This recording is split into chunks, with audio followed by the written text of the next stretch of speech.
Sir బేసిక్గా మనకి మన ఎంటైర్ జర్నీలో like from paper work to shoot తర్వాత పోస్ట్ ఈ ప్రాసెస్లో మీరు బాగా కంఫర్టబుల్గా ఫీల్ అయిన స్పేస్ ఏంటి, బాగా అన్కంఫర్టబుల్గా ఫీల్ అయిన స్పేస్ ఏంటి అసలు from paper work to post production?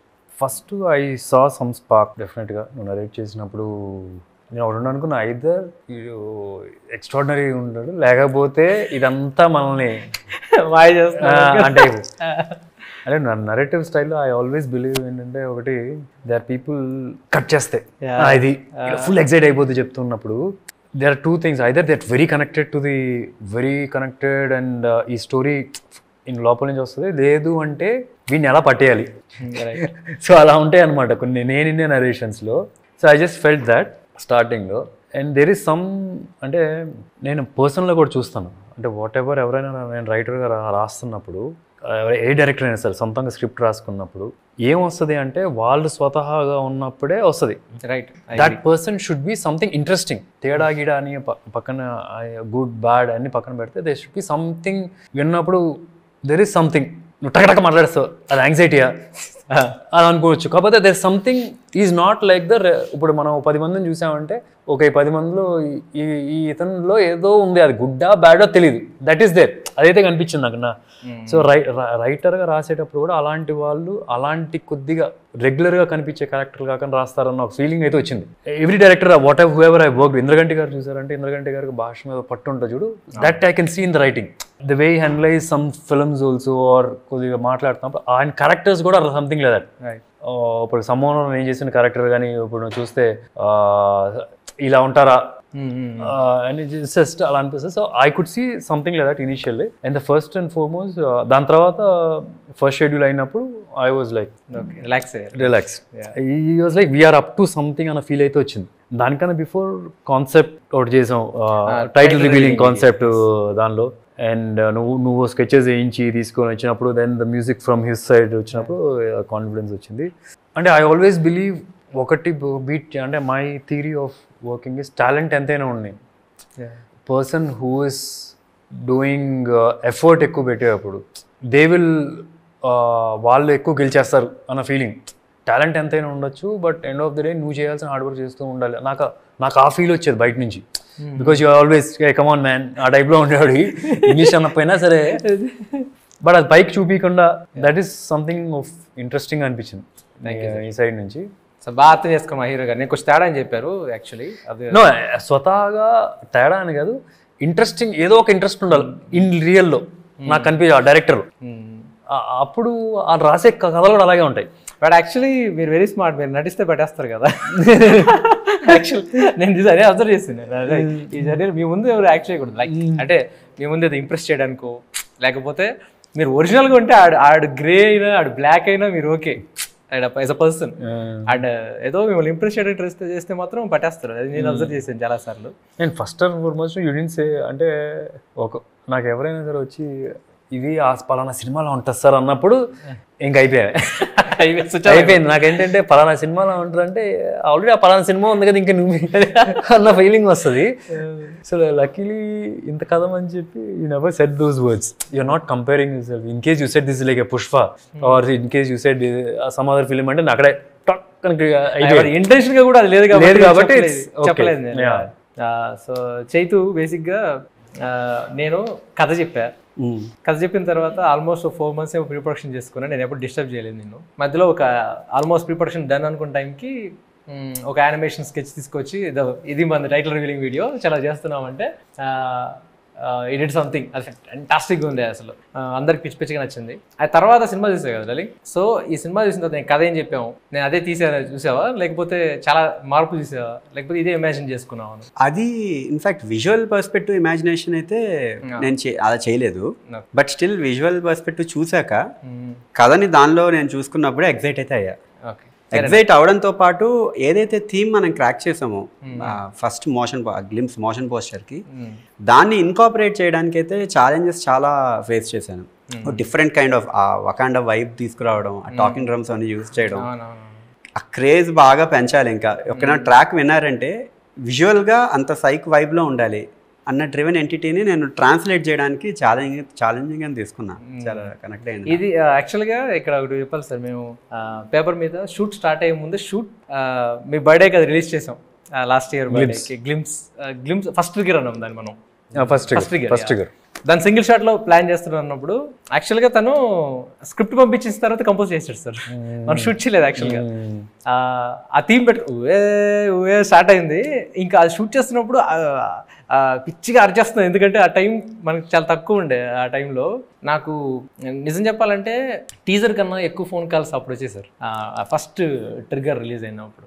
ఏంటి ఇంత పెద్ద స్పేస్లో చేస్తున్నారు అంటే, అందులో అది ఏ స్పేస్ చూపించారో నాకు నిజంగా, మనం చాలా చిన్నగా ప్లాన్ చేసాం అది, బట్ బయట నుంచి చాలా మంచి ఫీడ్బ్యాక్ వచ్చింది దాని తర్వాత.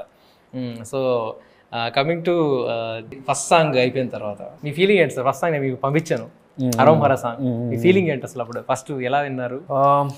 ఐ వాజ్ లైక్, అంటే they are very few songs ఇన్స్టెంట్గా I'm just trying to recollect ఫస్ట్నే ఏ టైంలో విన్నానని గుర్తు తెచ్చుకున్నాను. But overall right now I'm overwhelmed with the response కానీ ద ఫీల్ ఆఫ్ ఇట్. అంటే నాకు మోర్ దెన్ ద సాంగ్ చాలా వినడానికి రకరకాల సాంగ్లు బాగుంటాయి. అంటే I can see it's in sync with the film. అంటే నువ్వు ఒక అథెంటిసిటీ తీసుకొచ్చావు డైలాగ్స్లో కానీ, మనం దేవుడు కొద్దిగా రిఫరెన్సెస్ ఉంటాయి. అట్లాంటి ఫెస్టివల్స్ ఏమైనా చేసావు, there is a very good sync. అంటే ఫర్ మీ ఫస్ట్ ఇదే కదా సాంగ్ వచ్చింది. అవునా? అంటే I can see the visuals, వేరే వరల్డ్ కనిపిస్తుంది. Your dialogues is I can see the Harom Hara world. Even the music I can see the Harom Hara world. Everything are complementing, everybody are in one sync అనిపించింది. So basically songs బాగున్నాయి, but basically what I liked is everybody and saying that then I got more confidence on the final output of the film. యాక్చువల్గా నాకు ఇంకోటి ఏంటంటే sir, మీకు అనిపించలేదా సినిమాలో ఏది సపరేట్ సాంగ్లో లేదే, అన్ని సినిమా కథలోనే వెళ్తున్నాయి. ఈ కైండ్ ఆఫ్ మేకింగ్లో కమర్షియల్ సినిమాలు చాలా తక్కువ ఉంటాయి. కమర్షియల్ సినిమాలో అంటే ఒక సాంగ్ కట్ చేస్తే ఒక పాట వెళ్తుంది. ఈ సినిమాలో అది మిస్ అయింది అని ఎప్పుడు మీరు క్వశ్చన్ కూడా చేయలేదు, ఎందుకు సార్? అసలు నాకు అనిపించింది ఆ సాంగ్ ఉంటే సినిమా పాడైపోద్ది. అంటే కొన్ని సినిమాలు అట్లా ఉండిచ్చేది, దానిలో ఏలు పెట్టి గబ్బు చేయకూడదు. అంటే this is we are not trying to satisfy everybody's ego here. Not your ego, not the audience ego, not నా హీరో అని కాదు, not that producer. End of the day we didn't try to satisfy anybody. We try to do justice to the story. So that's in a way good thing. కానీ ఈ cinema చేస్తున్నప్పుడు sir నాకు ఒకటి అనిపించింది ఏంటంటే, అందరు మంచి టెక్నీషియన్స్ వచ్చారు, సినిమా షూట్ చేస్తున్నాం, సడన్గా రెడీ యాక్షన్ చేస్తున్నాం, ఎప్పుడు యాక్షన్ మొదలవుతుంది అనుకున్నప్పుడు, సో బిగ్గెస్ట్ యాక్షన్ సీక్వెన్స్ మనకు తెలుస్తుంది. ఆ సీక్వెన్స్లో శక్తి శరవణ నుంచి ఇంగ్లీషు పెద్దగా రాదు, సార్కి తమిళ్ రాదు, మేమందరం ఒక రూమ్లో కూర్చొని డిస్కసింగ్ అనమాట. So what's your feedback sir? అప్పుడు ఏంటి అసలు నేను చూసి ఏమనుకున్నారు? ఇప్పుడు నేను ఎలా కమ్యూనికేట్ చేయాలి, ఆయన ఏం చెప్తాడు, ఏమనుకున్నారు? ఆ స్పేస్ ఏంటి అసలు? అంటే ఏదో మనకు తెలియని లాంగ్వేజ్లో యాక్టింగ్ చేస్తున్న ఫీలింగ్ వచ్చింది నాకైతే. బట్ స్టిల్ ఎక్సైట్మెంట్ అయితే కనిపిస్తుంది కదా. ఎక్సైట్మెంట్ అయితే I think is a super fine శక్తి సదన్. I'm telling you, he'll do with big films.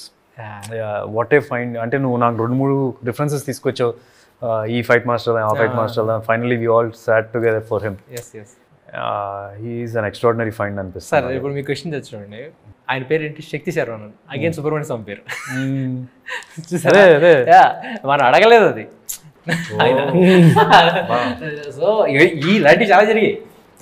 ఈ స్పేస్లోకి వెళ్తే ఫాక్సీ ఉన్నాడు. నేను ఫాక్సీని ఈ సినిమాకి ఎందుకు తీసుకున్నాను, నా ఫ్రెండ్ కాబట్టి తీసుకున్నాను. యాక్చువల్లీ ఫాక్సీ విలాక్ష కృతిక నక్షత్రం, అగైన్ సుబ్రహ్మణ్య స్వామి. సో నాకు ఇలా సెంటిమెంట్ బేసిక్గా. సుమంత్ ఫాదర్ పేరు సుబ్రహ్మణ్యం గారు, మీకు తెలుసు. అది ఇవన్నీ నేను అనుకుంది కాదు, ఇది జరిగింది. ఈ స్పేస్లో నేను చాలాసార్లు, అంటే నాకేదో మరీ చాదస్తం కాదు కానీ నాకు కొన్ని సెంటిమెంట్లు ఉంటాయి. నేను రుద్దేస్తుంటాను కూడా టీం అందరి మీద. ఈ రుద్దేస్తున్నప్పుడు మీకు ఏమనిపిస్తుంది సార్? అరే ఇది చాలా ఆపేరా, ఎవరి ఎక్కువ అని మీకు అనిపించిందా? నాకు అట్లా కాదు, కాకపోతే నాకు ఎక్కడో నువ్వేం చెప్తే చేయాలనిపిస్తుంది. అంటే ఇన్ రియల్ లైఫ్ కూడా నా స్టిల్ రిమెంబర్, నువ్వు వచ్చి సార్ మీ కార్ బ్లాక్ ఉంది మార్చేయండి అన్నారు. నాకు ఎక్కడో ఏంటంటే నాట్ అబౌట్ డైరెక్షన్ క్వాలిటీస్ అని సినిమాకి పక్కన పెడితే, I feel you have that knowledge on ఇవన్నీ కూడా, ఈ పూజలు వీజులు అన్ని దేవుడి గురించి, న్యూమరాలజీ ఇవన్నీ కూడా. And somewhere I feel like I believe it or I don't believe అని పక్కన పెడితే I feel like doing it maybe is right అన్న టైప్లో ఏమేమి మార్చాడు తెలిసి చెప్తాను. ఒకటి నా కారు కలర్ మార్చమంటారు, కలర్ మార్చేసాను. ఇంకోటి ఇంట్లో వచ్చిన వెంటనే ఏదో చెప్పాడు, ఇక్కడ ఈ స్వామి ఉండకూడదు, ఇక్కడ ఆ స్వామి ఉండకూడదు అని, అది చేసాం. ఒకరోజు గుమ్మడికాయ ఏదో ఇదే అంటే ఇచ్చి పంపించేసాడు, ఇంట్లో గుమ్మడికాయ ఏదో మార్చేసాం. చాలా చేస్తారు. అదే తెలియదు. బేసిక్గా నాకేంటంటే నాకు ఇష్టమైన వ్యక్తులు అవేమైనా కొంచెం నా అంటే కరెక్ట్గా లేదు అంటే నేను హెసిటేట్ చేయను, ఏమనుకుంటారో ఏంటో. నాకు అంటే నేను ఇష్టపడిన వ్యక్తులు లేకపోతే నాకు తెలియని వ్యక్తులు అంటే నేను వదిలేస్తాను సార్. నేను ఫ్రాంక్గా చెప్పిన బ్లాక్ వేసుకోవద్దాను, నేను బ్లాక్ అండర్వేర్ కూడా వేసుకోవట్లేదు.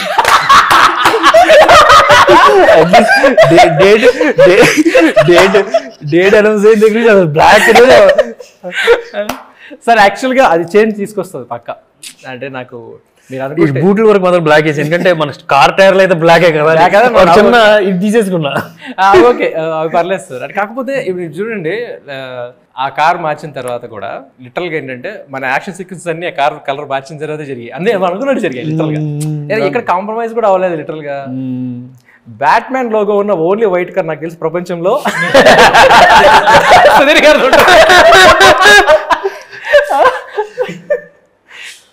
సో బ్యాక్గ్రౌండ్ ముసలోడు అయిపోయేప్పటికి అది వైట్ అయింది అనమాట. ఓకే, సో బ్యాట్మ్యాన్ కార్ కూడా ముసలోడు వైట్ అయిపోయింది అనమాట. ఇక సరే, ఈ తర్వాత మొన్న ఎల్లమ్మ థీమ్ కానీ అదే రాకెట్ లాంచర్ దగ్గర ఇవన్నీ విన్నప్పుడు ఇదేంటి మొత్తం మ్యూజికల్ చేసేసారు ఈ సినిమాని అనిపించలేదా మీకు? Like just enjoying sir literal గా background score. We need that, ఈ సినిమాకి అట్లా కావాలి. ఇంకో విషయం ఏంటంటే సార్, మీ పర్ఫార్మెన్స్ గురించి సావ దొబ్బేసింది చైతు. మామూలుగా లేదు. వేరే మీ ఎప్పుడు అంటే మనకి ఏంటంటే మన దగ్గర వచ్చే టాపిక్ వేరే వస్తుంది కదా సార్. నేను ఇది రాగానే మ్యూజిక్ వినిపించేసి ఎగ్జైట్మెంట్లో చెప్పడం మర్చిపోతున్నాను. ఇప్పుడు నీ మాటలో చెప్పు చైతు. చెప్పాలంటే మీరు స్టోరీ చెప్పినప్పుడు అది విజువల్గా కనబడినప్పుడు అసలు లార్జర్ దెన్ లైఫ్ ఇంపాక్ట్ అనేది క్రియేట్ అవ్వాలి అంటే స్క్రీన్ ప్రెజెన్స్లో ఎవరైతే హీరో చేస్తున్నారో అది డెఫినెట్లీ పోస్ట్ ప్రొడక్షన్లో ఉన్న ప్రతి ఎలిమెంట్. అఫ్ కోర్స్ ఇప్పుడు మళ్ళీ డబ్బింగ్కి వస్తే జనరల్గా డైలాగ్స్ ఎవరికి వాళ్ళే చెప్తారు, బట్ మ్యూజిక్ వస్తే అది ఎక్స్పీరియన్స్. ఎప్పుడైనా హీరో మనం ఇప్పుడు హీరోని ఇలా చూస్తున్నాము అన్నప్పుడే హీరోనే ఒక క్యారెక్టరైజేషన్, ఆ powerful characterisation, larger than life impact characterisation, అది రిజిస్టర్ ఎప్పుడైతే అవుతుందో మనలో తెలియకుండా ఆరా ఒకటి క్రియేట్ అయిపోతుందని నేను నమ్ముతా ఇప్పుడు జనరల్గా. ఎందుకంటే మనకు విజువల్గా ఏం కనపడుతుందో అదే జీవితం స్టోరీలో. అంటే అసలు నేనైతే అసలు చాలా షాక్ అయిపోయాను సుధీర్ బాబు గారు, అసలు నిజంగా చెప్తున్నా.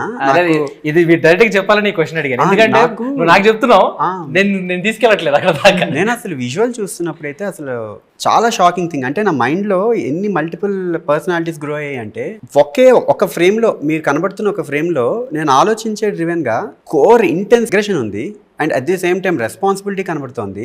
అండ్ చేయడానికి ఒక ఇన్స్ట్రుమెంట్, కొత్త ఇన్స్ట్రుమెంట్ వాడడానికి కూడా నా మైండ్లో జనరల్గా స్పాంటేనియస్గానే ఏ కంపోజర్ అయినా ప్రాపర్గా థీమ్ కుదరాలి అంటే స్పాంటేనియస్గానే ఐడియాస్ రావాలంటే కంపోజిషన్ అంటే ముందే ఊహించుకుంటాం కాబట్టి మేబీ మ్యూజిక్ కంపోజర్ కొన్ని కన్సీవ్ చేసుకుని ఫిగర్ అవుట్ చేయగలుగుతారు. బట్ విజువల్గా స్కోర్ అంటే డామ్ షూర్గా మీ ప్రెజెన్స్ అనేది నాకు చాలా చాలా ఇంపార్టెంట్ రోల్ ప్లే చేస్తుంది. సార్ ఇక్కడ ఒక విషయం చెప్పాలంటే, సరే ఇది ట్రైలర్లో కూడా షార్ట్ ఉంది కాబట్టి I don't hesitate to admit this. అదేంటంటే ఆఫ్టర్ సీన్ ఆ సిగరెట్ స్వాగ్ ఇలా టర్న్ అవుతారు, మీరు టర్న్ అయిన తర్వాత తను ఎంత ఆలోచించాడంటే ఒక బీజియం, ఓకే అఫ్ కోర్స్ ఒక దెర్ ఇస్ ఎ మెలడీ, శిఖరో శర శరవర్ణర్చన శరవరభం హరోం హర, ఇది వచ్చింది.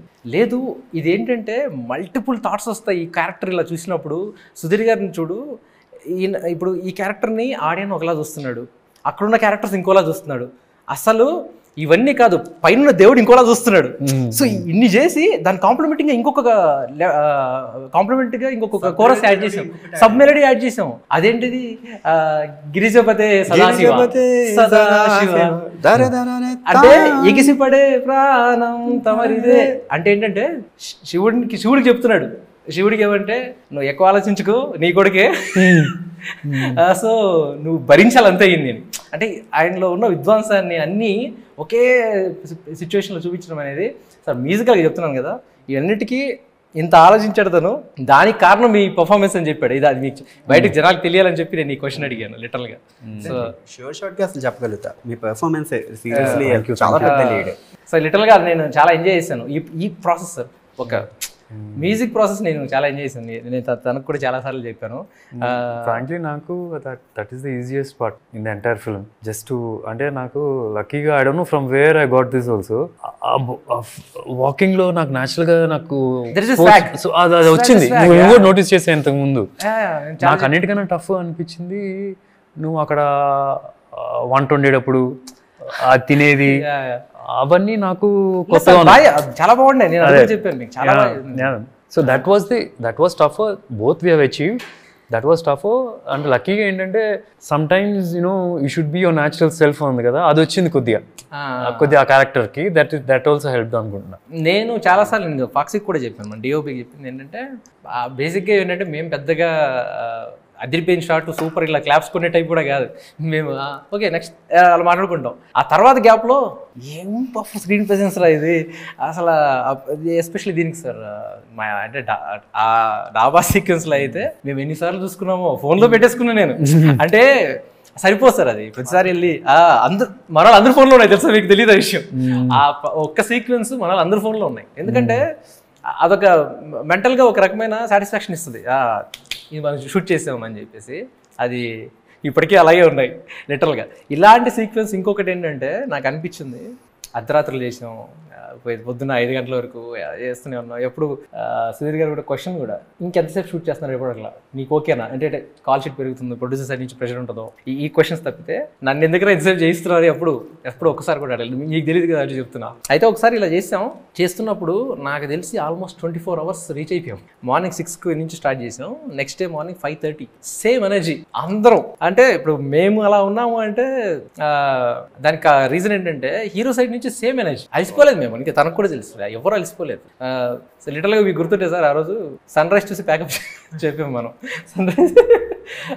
Sun rise to sunrise అది బేసిక్గా ఆ రోజు ఆ షెడ్యూల్ కదా. తెలిసి జెన్యూన్ గా మూవీ ఎక్స్పీరియన్స్, ఆ వర్క్ ఫ్లో ఎక్స్పీరియన్స్ ని ఎంజాయ్ చేస్తే అసలు మనకు స్ట్రెయిన్ తెలియదు. మేబీ అదే జరిగింది. అదే రీజన్ అదే జరిగింది నాకు. అంటే ప్రాసెస్ లో ఇవాల్వ్ అవుతున్నప్పుడు, మన మైండ్ ఇవాల్వ్ అవుతున్నప్పుడు కష్టం తెలియదు. ఇష్టమైన మా డిస్కషన్స్ చేస్తున్నప్పుడు ఎక్కువసేపు మాట్లాడుతూ ఉంటారు, స్ట్రెయిన్ తెలియదు, ఆకలి వేస్తున్న టైం తెలియదు. నేను అది నమ్ముతాను. మ్యూజిక్ స్కోర్ యాక్చువల్లీ ఫ్రాంక్గా చెప్పాలంటే ఆ సీన్ ఏదైతే ఉందో శిఖర్ శరవర్నాచన, ఆ సీన్ దగ్గర చేసిన థీము మన ఇంటర్వెల్ బ్యాంగ్లో వచ్చే సీక్వెన్స్. యాక్చువల్లీ ఆ సీన్ పెట్టుకొని నేను ఆల్మోస్ట్ లైక్ 4-5 థీమ్స్ అందులో మన మూవీలో ప్రాపర్గా క్రాక్ అయినవి. అసలు ఆ స్వాగ్ గానే ఎక్స్ట్రాడినరీగా నాకు అసలు ఇన్స్పిరేషన్ నిజంగా.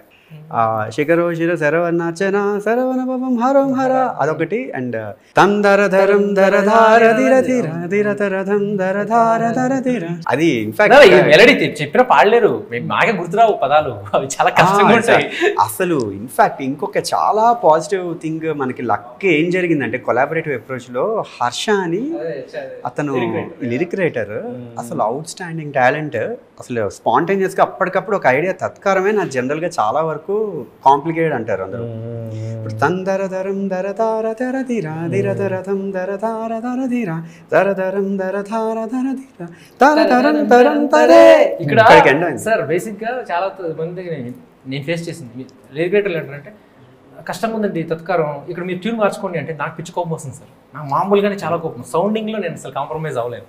అంటే మ్యూజిక్ కంపోజర్ సైడ్ నుంచి నాకు ఆలోచించడం కాదు, పర్సనల్గా నాకు ఇష్టం ఉండదు. తత్కారం ఎందుకు మార్చాలి. ఈవెన్ అసలు గ్లిమ్స్ దానిలో వాళ్ళవని పరవేష్టి ఘనమర్చిత అఖిల లోక దుహితాధ్వంస స్తంభోద్భవ శివ సుబ్రహ్మణ్య అక్కడికి వెళ్ళింది అండ్ అసలు అది. ఇక్కడ కూడా మనకి నిజంగా అంత విద్వత్తున్న వాళ్ళు దొరికారు సార్. కళ్యాణ్ చక్రవర్తి గారు అసలు అవుట్ స్టాండింగ్ ఇన్పుట్ ఇచ్చారు. అసలు ఈ స్కోర్ నిజంగా చెప్తున్నాను సార్, ఆడియన్స్ థియేటర్లో బయటకు వచ్చిన తర్వాత ఓఎస్టీ కోసం వెయిట్ చేస్తారు. నాకు ఫస్ట్ టైం ఇలాంటి ఓఎస్టీ కోసం, అంటే ఓఎస్టీ చాలా వచ్చాయి, ఒక మంచి techno kind of ఈడియం kind style. ఇది పీక్ యాక్చువల్గా ఎల్లమ్మ అందులో నాట్ స్వాగ్, అది నాట్ స్వాగ్ పర్ఫార్మెన్స్ ఇచ్చింది సార్. లిటరల్గా అది ఎక్కడి నుంచి వచ్చింది అని తను చెప్తున్నాడు. ముందు నుంచి క్రాక్ చేశాడు. ఫస్ట్ టైం సుబ్రహ్మణ్యం ఇక్కడ మామూలుగా కూర్చునే స్టైల్ ఒకటి ఉంటుంది. సుబ్రహ్మణ్యం నాలో భయం కనిపిస్తుంది నీకే, అక్కడి నుంచి వచ్చింది. అసలు అక్కడి నుంచి వచ్చింది అనమాట. నాకు అసలు ఎంత బాగా అనిపించిందంటే ఏంటిది ఇది ఇది ఇది వేరే దీనికి ట్రాన్స్ఫర్ తీసుకెళ్తుంది అని చెప్పి వాడాలి మళ్ళీ వాడాలి దీన్ని అనిపించింది. కట్ చేస్తే మళ్ళీ నాకు అసలు ఇవన్నీ ఒకటి పెడితే క్లైమాక్స్ లో వచ్చే సీక్వెన్స్ మళ్ళీ చెప్తే మళ్ళీ అదే లేదు క్లైమాక్స్ అని చెప్పొచ్చులే, అది తెలియదు. క్లైమాక్స్ సీక్వెన్స్ లో వచ్చిన ఆ బిట్ ఏదో ఉందో అసలు అదిరిపోతుంది అది.